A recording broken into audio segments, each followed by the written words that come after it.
Obesiti ni sebab kuat makan tapi malas bersenam. Berat badan berlebihan adalah disebabkan oleh kalori ekses. Obesity adalah sebab lack of self-control. Semua ni adalah stigma. Saya nak sharekan fakta tentang obesiti. Yang pertama, kalori ekses bukan satu-satunya punca obesiti. Ada banyak faktor lain yang boleh menyumbang kepada obesiti macam ketidakseimbangan hormon, PCOS, Cushing syndrome, hypothyroidism dan banyak lagi masalah perubatan lain yang boleh menyumbang kepada obesiti. Kedua, orang yang obesiti bukannya banyak makan atau malas bersenam. Dan ketiga, orang yang berat badan berlebihan biasanya dah banyak methods mereka dah cuba. Intermittent fasting dah buat, pilates dah join, gym dah pergi, brisk walking dah buat, semua benda dah try tapi mereka masih diuji dengan obesiti. Sebab itulah orang yang hidup dengan obesiti layak dapat sokongan dan nasihat profesional dan bukannya judgement dari orang sekeliling. Kalau korang nak support orang yang berhadapan dengan masalah obesiti atau korang sendiri tengah struggle, kena faham yang pertama, obesiti makin diiktiraf sebagai satu penyakit kronik. Kedua,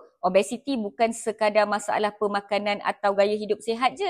Faktor genetik, persekitaran, budaya, keadaan sosial, semua tu memainkan peranan. Sebab tu, kita tak patut bagi solusi mudah atau saranan mengarut kepada penghidap obesiti. Isu ni sangat personal untuk saya tau guys. Sebab my best friend sendiri, waktu muda, kurus kecil comel je orangnya. Tiba-tiba at one point, dia mula put on weight non-stop dan orang lain gelakkan tau sampai depres kawan tu. Mula-mula dia ingat kalori ekses yang menyebabkan berat badan dia naik mencanak-canak. Jadi dia dah mula cari gym lah, pilates lah bagai. Lepas tu baru dia tahu rupanya dia ada masalah hypothyroidism. Nasib baiklah saya sarankan dia jumpa doktor dan dapatkan nasihat profesional and it helped her so much. Jadi guys, walaupun ada banyak pendekatan berbeza untuk rawatan obesiti macam perubahan gaya hidup sampailah ke penggunaan ubat pengurusan obesiti, in fact sampai pembedahan pun ada. Tapi kita orang awam tak patut menasihatkannya. Biarlah doktor yang sembang dengan pesakit one to one dan bincang serta sarankan kaedah yang paling sesuai dan terbaik untuk pesakit itu secara individu. Kita semua kena sedar yang nasihat dan saranan dari seorang doktor pakar yang ada semua pengetahuan dan data tentang obesiti tak sama dengan nasihat kita sebagai netizen. Kalau saya sendirilah ditanya, macam mana nak menangani obesiti? Saya akan jawab simple je. Pertama, pemakanan sihat. Kedua,